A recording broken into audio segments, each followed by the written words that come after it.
야담 능소화를 찾아주셔서 감사합니다. 구독, 좋아요, 알림 설정 꼭 눌러주세요. 옛날 지방 어느 마을에 박진우라는 노총각이 살았습니다. 그는 양반 가문의 후손이었지만 집안이 몰락해 홀어머니와 단둘이 살고 있었지요. 헌데 수년째 과거 공부에 몰두하다 보니 쌀독에 쌀이 다 떨어져 가고 있었습니다.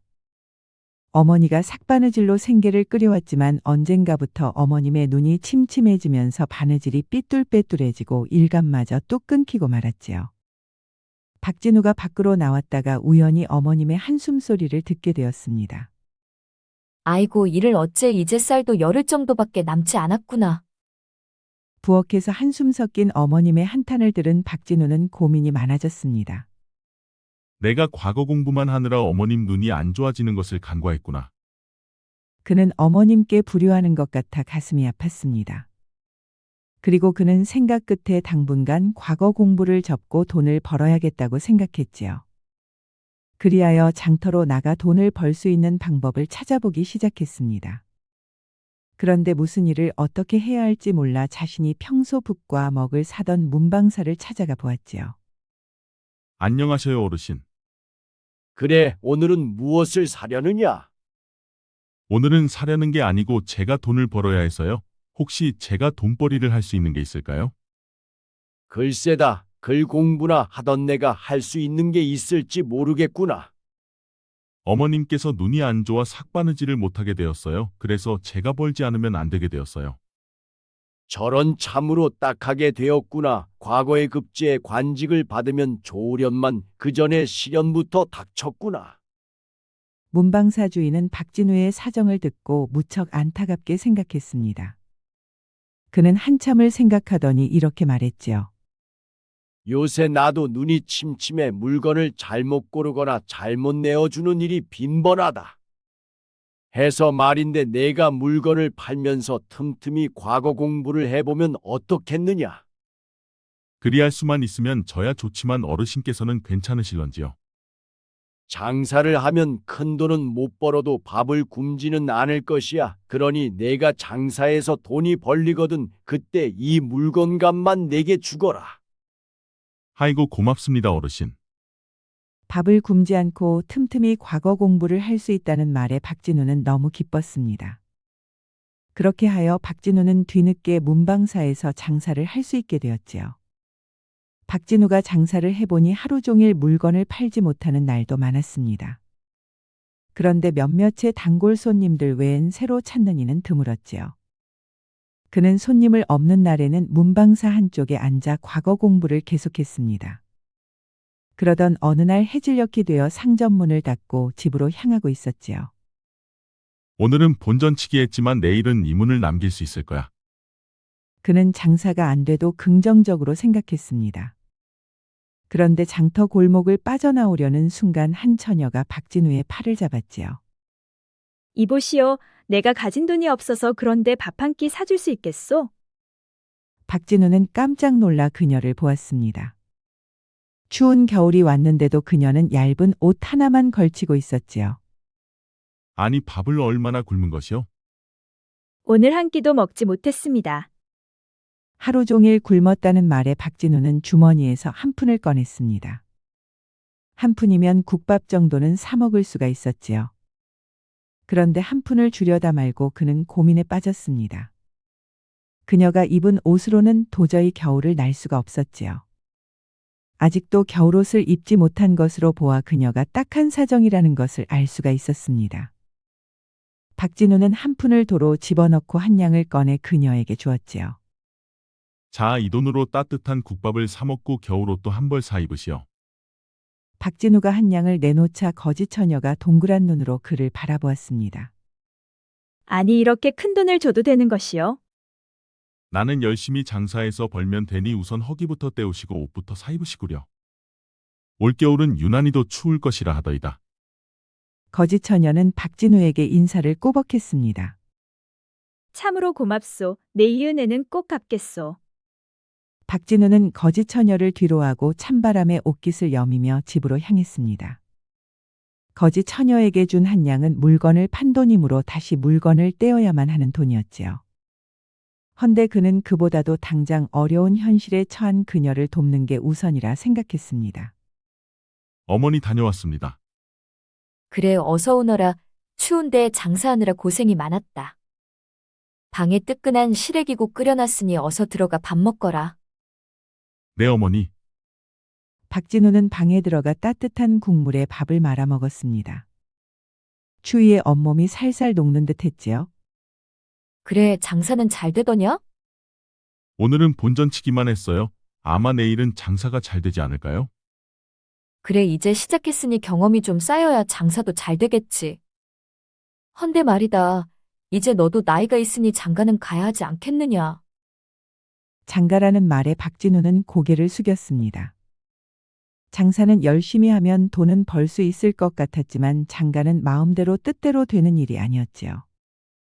제가 열심히 장사해서 돈을 많이 벌면 중매쟁이한테 부탁을 한번 해볼 것이구만요. 그래, 그렇게 하거라. 돈 많이 벌어서 선도 보고 좋은 신부감도 찾아보거라. 네, 알겠어요, 어머니. 박진우는 장사로 돈도 벌고 색시감도 얻어야 한다는 생각에 항상 마음속에 부담을 안고 살았습니다. 다음 날 일찍 박진우는 장터로 향했습니다. 새벽바람이 살갗을 에이듯 무척이나 날카로웠지요. 그는 문방사 상점문을 열고 오늘 팔 물건들을 차곡차곡 꺼내 진열하기 시작했습니다. 분먹 벼루종이 모두 그가 직접 골라온 값싼 물건들이었지만 꼼꼼히 골라 튼튼하고 오래 쓸 수 있는 물건들이었지요. 오늘은 꼭 이 문을 좀 남겨서 어머니 약이라도 한 접쳐드려야겠어. 그는 손을 호호 비비며 장사를 시작했습니다. 그런데 한낮이 지나도 손님은 없었지요. 장사가 안 되자 박진우는 초조해지기 시작했습니다. 오늘도 손님은 없구나. 이러다 어머님 약재도 못 져드리겠어. 박진우는 요즘 들어 기침을 많이 하시는 어머님에게 약재를 지어드려야겠다고 생각했습니다. 헌데 장사가 뜻대로 되지를 않았지요. 그런데 잠시 후 들어본 목소리가 들려왔습니다. 장사는 잘 되시오. 고개 들어보니 그녀는 어제 만난 거지처녀였지요. 그녀의 표정은 어제보다 밝아 보였습니다. 아, 오셨소. 덕분에 어제는 국밥도 사 먹고 옷도 사고 따뜻한 주막에서 잠도 잤소. 아, 그렇구려. 참으로 잘하시었소. 그런데 내 부탁 하나만 더 들어줄 수 있겠소? 그래, 어떤 부탁이요? 어디 한번 말해보시오. 나를 이곳에서 일할 수 있게 해주시오. 일하게 해달라는 말에 박진우는 삭슬 줄 수 없는 형편이라 무척 난감했지요. 아, 그것이 요새 장사가 안 돼서 품삯을 줄 수 있을지 걱정이요. 품삯은 걱정 마시오. 내가 일해주고 돈이 벌리면 그때 주시오. 그리해도 괜찮겠소. 그럼요. 저는 아무 곳에서나 일하는 사람이 절대 아니요. 당신의 따뜻한 마음이 나를 감복해 하였소. 누구라도 어려운 사람을 만나면 그리했을 것이요. 당장 삭슬 받을 수 없어도 괜찮다면 오늘부터 같이 일해보시오. 고맙소. 대신 물건은 당신이 팔고 내겐 붓과 종이를 주시오. 그럼 내가 책자를 만들어 내겠소. 오, 글을 쓸 줄 아시오? 책자를 만들려면 보통 학식이 높은 게 아닌가 보구려. 글 쓰는 것은 내가 가장 잘하는 것 중에 하나요. 오, 그렇구려. 기대가 돼요. 박진우는 거지처녀에게 붓과 종이를 내주었습니다. 그러자 그녀는 문방사 구석에 자리를 잡고 글을 쓰기 시작했지요. 그녀가 글을 쓰는 동안 박진우는 상점 앞에 나가 호객을 시작했습니다. 붓과 먹 종이를 싸게 팝니다. 어서 사가세요. 박진우의 외침에도 손님은 한 명도 없었습니다. 그렇게 박진우는 오늘도 물건을 하나도 팔지 못하고 있었지요. 해질녘이 되자 거지처녀가 말했습니다. 오늘 한 권을 모두 마쳤소. 박진우는 그녀가 내민 책을 받아 펼쳐보았습니다. 그리고 그는 깜짝 놀라고 말았지요. 필체가 완전 명필이었습니다. 뿐만 아니라 문체 또한 웬만한 학자들 수준을 뛰어넘는 높은 수준이었지요. 아니, 이걸 정말 당신이 쓴 것이요? 보지 않았소. 방금 내가 쓰고 있는 것을. 박진우는 입이 다물어지질 않았습니다. 그는 자리에 앉아 그녀가 쓴 책을 천천히 읽기 시작했지요. 한참을 모두 읽고 난 후 그가 말했습니다. 다음 장면에서 주인공은 어떻게 되는 것이요? 호호 궁금하면 다음 편은 돈 주고 사서 보면 될 것이요. 오, 그러니까 첫 편을 사면 다음 편, 그 다음 편을 계속 사겠구려. 바로 그것이요. 사람들은 이야기에 한 번 빠지면 돈을 내고서라도 그 다음 이야기를 알고 싶어 하는 법이요. 오, 그렇구려. 정말 좋은 재주를 가지셨구려. 이 책은 아무한테나 보여주지 말고 요 앞을 지나는 양반부인들한테만 보여주시오. 그리고 책값은 1편은 2냥, 2편은 3냥, 3편은 4냥을 받으시오. 그리고 그 다음 편부터는 계속 5냥을 받으면 돼요. 아니, 그렇게 많이 받아도 되는 것이요? 아, 뭘 좀 모르시는군요. 양반부인들한테 그 정도는 돈도 아니요. 그들은 마음에 들면 돈을 아끼지 않는 법이요. 오, 듣고 보니 그렇구려. 그럼 하루에 한 권만 팔아도 큰 돈이 되겠어. 해가 서산으로 기울고 어둠이 깔리자 박진우는 장사를 접을 준비를 시작했습니다. 그래, 오늘 잘 곳은 있으시오? 박진우 말에 거짓 처녀는 잠시 망설였습니다. 잘 곳이 없으면 우리 집으로 가시오. 집은 작지만 내 어머니와 한 방에서 잠을 잘 수는 있어. 그 말에 거짓 처녀가 잠시 망설이더니 어렵게 입을 뗐지요.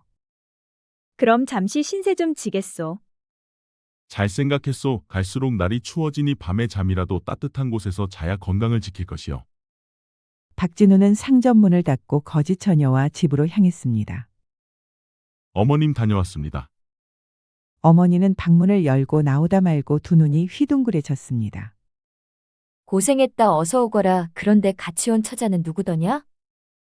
앞으로 저와 함께 일하기로 한 처자예요. 이분이 책자를 만드는데 이것 좀 한번 보셔요. 박진우는 거짓 처녀가 쓴 책을 어머니에게 보여드렸습니다. 책을 받아본 어머니는 두 눈이 휘둥그레지고 말았지요. 아니, 이게 정말 처자가 쓴 글이요? 그래요, 어머니, 제가 두 눈으로 똑똑히 보았어요. 참으로 명필의 명작이요. 어디서 이런 재주를 배우셨소? 자세한 것은 훗날 때가 되면 말씀드리겠습니다. 인품이 훌륭한 아드님 덕분에 제가 도움을 받았습니다. 해서 이제부터 제가 아드님께 보답을 좀 할까 합니다. 아, 그랬소. 보아하니 인품도 좋고 훌륭한 분인 것 같소. 누추하지만 어서 안으로 들어오시오. 박진우는 거짓 처녀를 데리고 방 안으로 들어갔습니다. 그러자 잠시 후 어머니가 밥상을 들고 왔지요.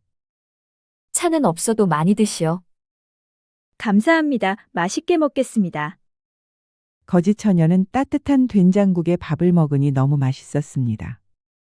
그런데 갑자기 그녀의 눈시울이 붉어졌지요. 아니, 왜 우시오? 뭔 일이 있어? 아닙니다. 갑자기 제 어머님 생각이 나서요. 저런 무슨 사정이 있었나 보구려? 그래, 사정까지 물어볼 수는 없고 처자 이름은 어떻게 되시오? 저는 수연이라 합니다. 한수연요. 수연이라 참으로 고운 이름이요. 꽃 중에서도 연꽃은 진흙 속에서도 밀을 만들어내는 참으로 귀한 꽃이요. 그 말이 제 마음에 와닿습니다. 저 또한 그런 사람이 되고 싶습니다. 그래, 무슨 사정이 있는지는 몰라도 추운 겨울을 이 집에서 함께 지내며 이겨내시오. 감사합니다. 어머님, 이 은혜 꼭 보답해드리겠습니다. 내일은 그대가 만든 책을 한번 팔아보겠소. 첫 번째 한 건만 팔리면 그 다음부턴 술술 팔릴 것이요. 그들이 바로 제 책을 홍보하고 다닐 테니까요. 그러게요. 당신이 만든 책이 잘 팔리면 좋겠어. 그날 밤 거짓 처녀 수련은 어머니와 함께 한 방에서 잠이 들었습니다. 구들장이 따뜻하니 눕자마자 스르륵 잠이 들었지요. 낯선 집에서의 잠자리였지만 인품 있는 어머님은 마치 친어머니처럼 푸근하게 느껴졌습니다. 오래간만에 따뜻한 방에서 마음 편히 잘 수가 있었지요. 다음 날 아침 일찍 박진우와 수련은 집을 나섰습니다. 그리고 문방사를 열고 장사를 시작했지요. 수련은 글을 쓰고 박진우는 호객행위를 시작했지요.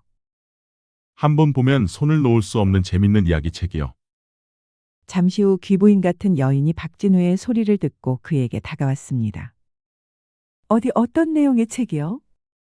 주인공이 사랑하는 사람을 위해서 부와 권력을 내려놓고 그녀를 찾기 위해 전국을 떠도는 이야기요. 오, 정말 그런 내용이란 말이요? 어디 한번 줘보시오. 귀부인은 박진우에게서 책을 받아 잠시 읽어보았습니다. 참명필이요. 이런 필체면 장안의 최고요. 아니 조선에서도 최고이겠구려.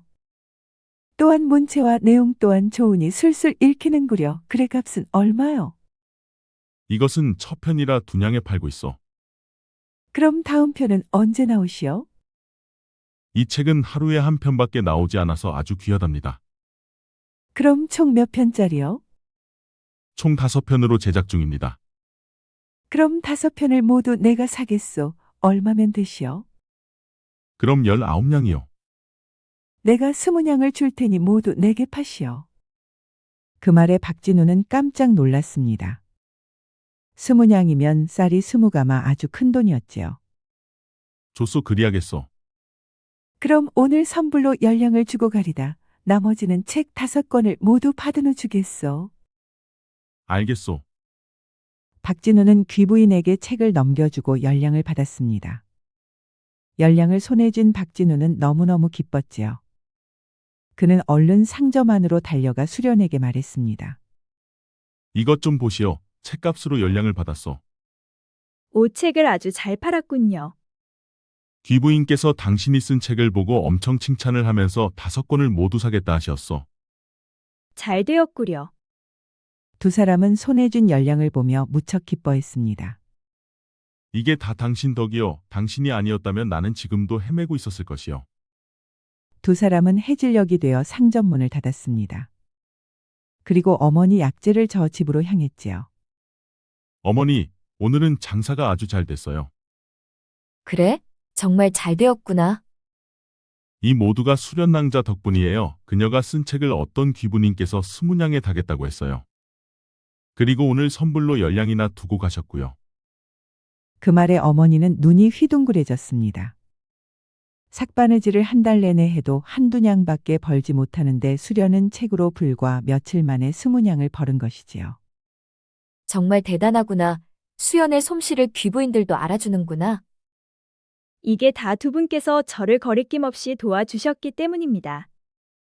어머니는 옷소매로 눈물을 닦으며 수련의 손을 꼭 잡았습니다. 자네가 정말 고맙네. 어머니는 막막하기만 했던 앞날이 수련의 등장으로 봄눈 녹듯이 녹아내리는 것만 같았지요. 그리고 그녀는 수련이 어떤 사람이고 무슨 사정이 있었는지는 몰라도 자신의 며느리가 되었으면 좋겠다는 생각이 들었습니다. 그날 밤은 세 사람에게 무척 기쁘고 즐거운 날이었지요.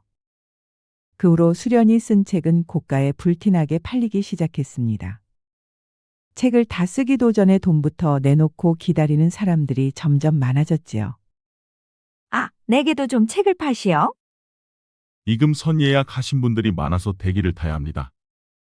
아, 나는 마음이 급해서 오래 못 기다리는 편이요. 책값을 곱절로 드릴 테니 어서 나부터 내주시구려. 박진우는 책을 사려는 사람들을 달래느라 정신이 없었습니다. 그런데 덩달아 상점에 진열된 물건들도 덩달아 잘 팔렸습니다. 오늘은 정말 대박이었소.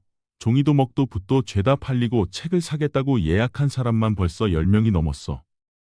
오, 정말 잘 되었네요. 보아하니 책 파는 재주가 좋은 것 같군요. 두 사람은 서로를 보며 무척 좋아했습니다. 시간이 흐를수록 그들이 벌어들인 돈이 점점 쌓여만 가고 있었지요. 이제 그들은 먹고 사는 걱정은 하지 않아도 되었습니다. 아니 어느덧 부자가 되어 있었지요. 어느 날 두 사람은 상점 문을 닫고 들판을 거닐었습니다. 추운 겨울이 가고 어느새 봄이 찾아왔지요. 들판에는 예쁜 들꽃이 만발해 있었습니다. 당신에게 묻고 싶은 게 있어. 언제부턴가 많은 것들이 궁금했는데 당신이 싫어할까봐 묻지 못했었어. 제게 무엇이 궁금한가요? 당신의 실력이면 받아주는 곳들이 많을 것인데 어찌 거리를 헤매게 되었는지 무척 궁금하오. 한수연은 한동안 말이 없었습니다. 곤란하면 답하지 않으셔도 됩니다. 내가 내 생각만 하고 괜한 것을 물은 것 같소. 그녀는 한동안 말이 없다가 어렵게 입을 뗐지요. 지금부터 내가 하는 말을 절대 입 밖에 내지 않겠다고 약속해 주실 수 있겠소? 내 약속하리다. 저는 왕실 소속의 공식 사관이 아닌 비밀 사관이었소. 소속은 궁녀였지만 내 역할은 왕실에서 일어나는 모든 일을 기록하는 거였소. 밖으로 유출되면 안 되었기에 비밀리에 기록한 것이요. 그리고 그 기록은 임금만 볼 수가 있었소. 수련의 말에 박진우는 입이 딱 벌어졌습니다. 거지 처녀로 등장했던 그녀가 왕실을 기록하는 비밀 사관이었다니 놀라지 않을 수가 없었지요. 헌데 어쩌다 이런 지방까지 내려와 구걸을 하게 된 것이요? 왕실의 반대 세력이 어떻게 알고 제게 비밀 기록을 내놓으라 갖은 협박을 했었습니다. 헌데 저는 그들에게 기록을 넘길 수 없어 도망을 친 것이요. 아, 그랬구려. 그럼 그런 내용을 임금께 말하지 그랬어. 만약 그랬다간 더 큰 사건이 터졌을 것이요. 사실궁은 반대 세력이 장악한 상태요. 그래서 도망치기로 결정한 것이군요. 박진우는 언젠가부터 그녀가 좋아졌습니다. 능력 있고 착하고 인품까지 좋은 그녀에게 점점 마음을 빼앗기고 있었지요. 하루빨리 그자들의 손에서 벗어나야 할 것인데 걱정이 많으시겠소. 저는 기약이 없습니다. 그들이 언제 저를 포기할지 알 수가 없지요. 두 사람은 같이 하는 시간이 많아지면서 서로에 대한 감정이 커져가고만 있었습니다. 박진우는 갑자기 예쁜 들꽃을 꺾어 그녀의 머리에 꽂아주었습니다. 나는 지금 보잘것없는 사람이여. 헌데 당신을 향한 내 마음을 감출 수가 없구려. 나는 당신이 줬소. 그대만 허락하면 당신과 혼인하고 싶소. 갑작스런 청혼의 한수연은 깜짝 놀랐습니다. 헌데 자신의 마음도 그를 향하고 있었지만 선뜻 대답을 할 수가 없었지요. 자신은 쫓기는 몸이니 언제 어떻게 될지 몰랐습니다. 그녀는 말없이 고개를 숙이고 눈물을 흘렸지요. 불편하면 지금 대답하지 않아도 돼요. 언제라도 마음이 서면 그때 말해주시구려. 그런데 그 일이 있고 며칠 후 갑자기 그녀가 사라졌습니다. 아니, 얘야 수연이 정말 간 것이냐? 그것은 저도 잘 모르겠어요. 갑자기 말도 없이 떠나다니 무슨 일이라도 생긴 것이냐? 박진우는 한수연에 관한 이야기를 어머니에게 모두 말해주었습니다. 아니, 그렇단 말이냐. 역시 그 아이의 실력을 왕실에서도 인정한 것이구나. 그런데 말없이 떠날 아이가 아닌데 조정의 반대 세력들에게 붙들린 것은 아니냐? 저도 그것을 알 방도가 없어 답답하기만 합니다. 갑자기 그 아이가 나타나 평생 먹고 살 돈만 벌어주고 사라지다니 도대체 뭔 일인지 알 수가 없구나.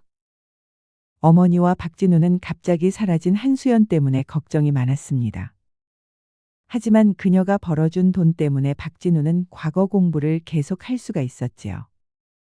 그는 공부를 하면서도 수련이 그리워 가슴이 답답할 때가 많았습니다. 그럴 때면 밤하늘에 떠 있는 별을 보며 그녀에 대한 그리움을 달래곤 했지요. 어디에 있든 부디 몸 건강히만 있어 주시오. 그리고 그는 죽어라 공부의 다음에 과거에 급제하였습니다. 그리고 그는 승정원의 서리가 되었지요. 그리고 능력을 인정받아 3년 후 승정원의 주서가 되었습니다. 그러자 어느 날 도승지가 그를 조용히 불렀지요. 내 자네에게 시킬 일이 있어 주서로 승급시켰네. 무슨 일이시온지요? 이 책자들을 밖에나 이것은 비밀리에 왕실을 별도로 기록한 기록이네.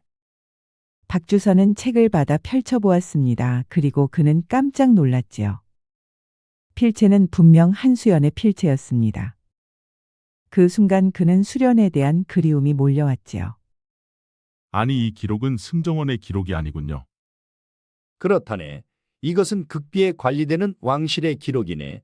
이곳에는 임금과 중전 세자 등의 모든 게 기록되어 있다네. 그런데 이것이 저들의 손에 넘어가면 임금은 폐위되고 왕실은 끝장날 것이야. 아니, 그런데 어찌 이것을 제게 주시는 것입니까? 내가 유일하게 믿을 사람은 자네밖에 없네. 지금 승정원 내부에도 저들의 간자들이 있네. 하여 자네에게 주는 것이니 목숨 걸고 지켜야 할 것이야. 아니, 그럼 이렇게 위험한 기록을 왜 파기하지 않고 보관하는 것인지요? 이것은 오랜 전통으로 왕실의 적통자들에게만 전해 내려오고 있었네.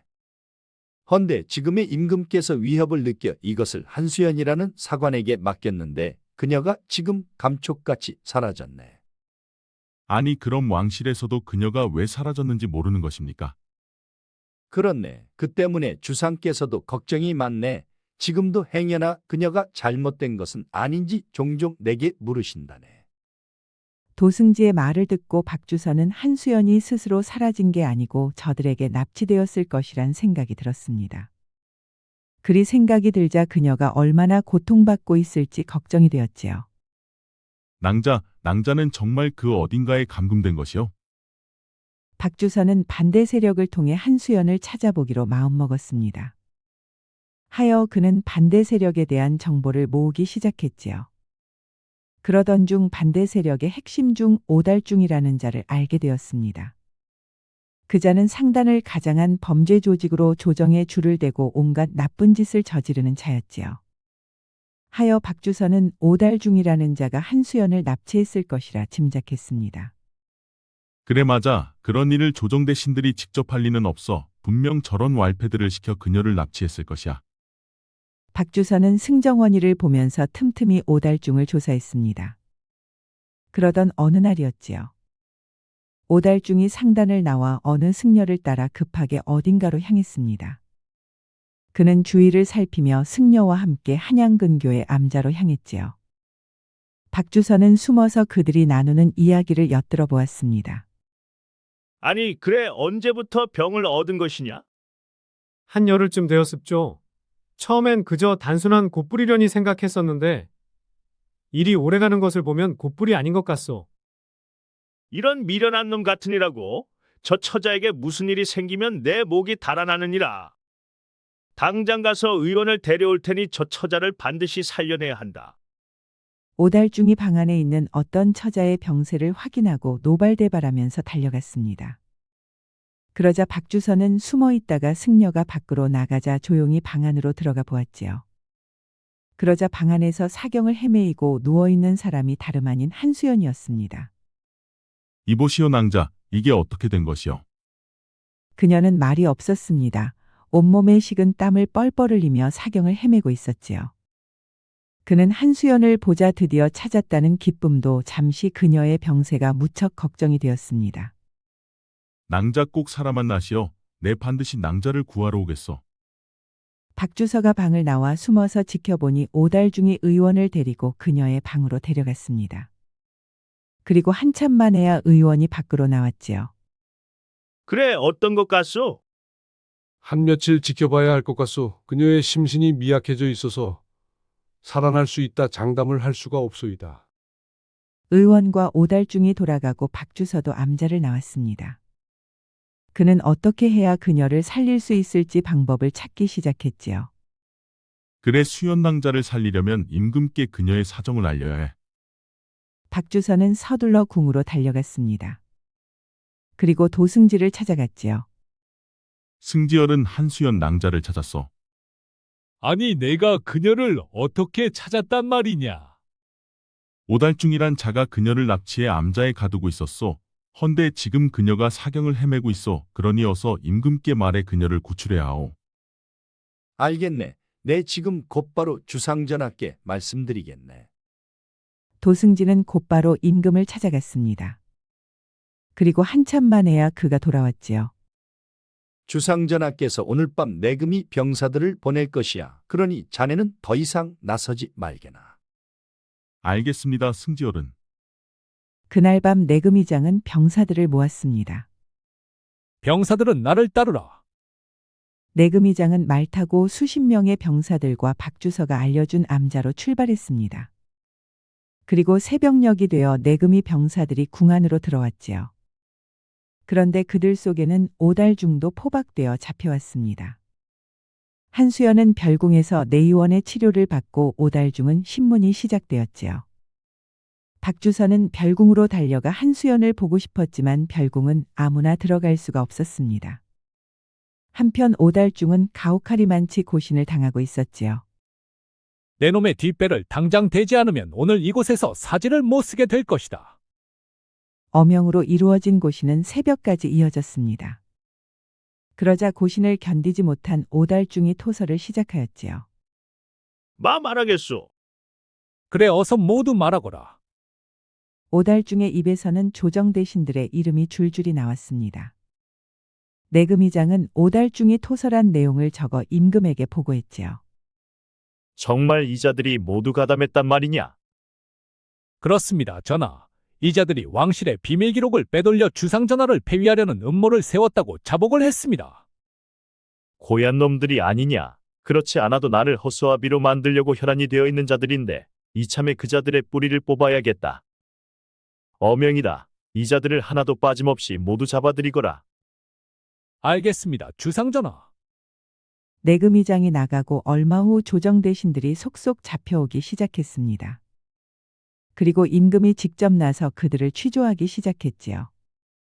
나를 폐위할 목적으로 사람을 납치 감금하고 왕실의 비밀 기록을 가로채려 한 것은 역모이다. 역적죄인들은 듣거라. 하나도 숨김없이 자복하면 살 것이요. 거짓으로 감추려 하거나 숨기면 오늘 이 자리에서 죽을 것이다. 취조는 밤새도록 이어졌습니다. 한 번도 고생하지 않았던 대신들은 작은 고신에도 입을 열기 시작했지요. 그로 인해 반대 세력은 하루아침에 뿌리가 뽑히고 말았습니다. 그 일이 있고 달포 후 궁궐은 다시 평화로워졌고 한수연의 건강도 많이 좋아졌지요. 이복의 박주선 날 따라 나서시게. 어디로 가시는지요? 아, 글쎄 따라와 보면 알 것이네. 박주선은 도승지를 따라 나섰습니다. 그러자 그는 임금의 집무실로 향했지요. 어서 오시게 도승지. 전하 박주서를 대령에 싸웁니다. 오, 그래 자네가 박진우 주서인가? 그렇사옵니다, 주상전하. 자네 이야기는 많이 들었네. 자네가 한사관을 찾아냈다지. 그렇사옵니다, 전하. 또한 오달중이라는 자를 찾아내 역적죄인들을 소탕하는데 일조를 했다지. 과찬이시옵니다, 전하.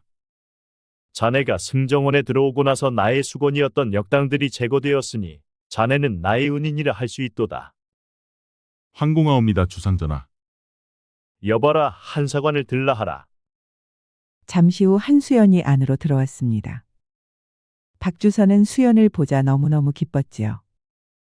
그녀는 병마를 이기고 건강한 모습이었습니다.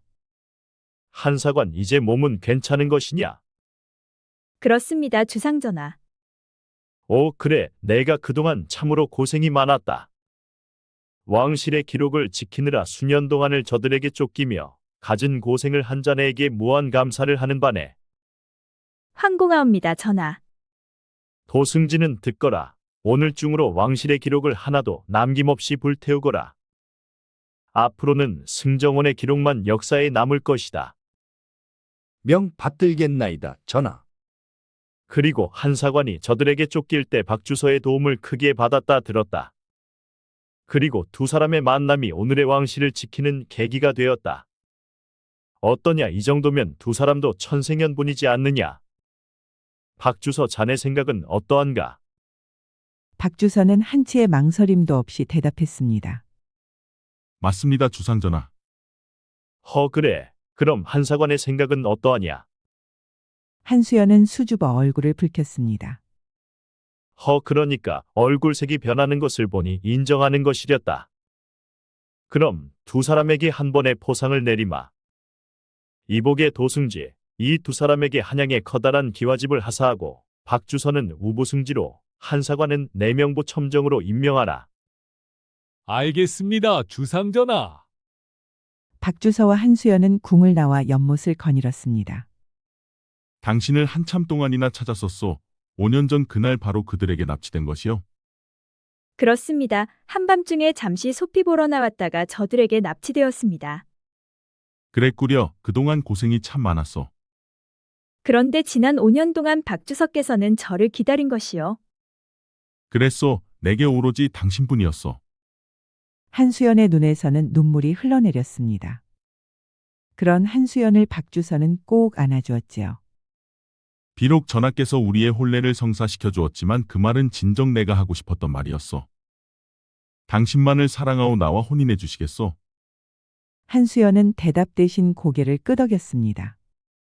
그리고 그들은 임금이 하사한 대궐 같은 기와집에서 성대한 혼례를 올렸지요. 어머님 절 받으셔요. 그래, 수연아, 내가 이렇게 무사해서 나의 며느리가 되니 내가 다 기쁘구나. 부부가 된 두 사람은 아들, 딸 낳고 어머님을 모시며 행복하게 잘 살았답니다. 박진우가 불쌍한 거지 처녀에게 준 한 양은 절망에 빠진 박진우를 부자로 만들어 주었고 나아가 임금을 지키는 계기가 되었습니다. 그러니 두 사람은 한 양으로 맺어진 인연이라 할 수 있지요. 선한 일을 행하는 자에게 하늘이 복을 내린다는 말이 있습니다. 그러니 평소 남에게 선행을 쌓은 것은 자신의 복을 쌓는 게 아닐까요? 구독과 좋아요, 알림 설정 부탁드립니다. 우리 이야기가 재미있으셨나요? 다음 이야기도 재미있는 이야기가 많으니 다음 영상도 재미있게 봐주세요. 그럼 여러분 모두 오늘도 행복하고 즐거운 시간 되세요.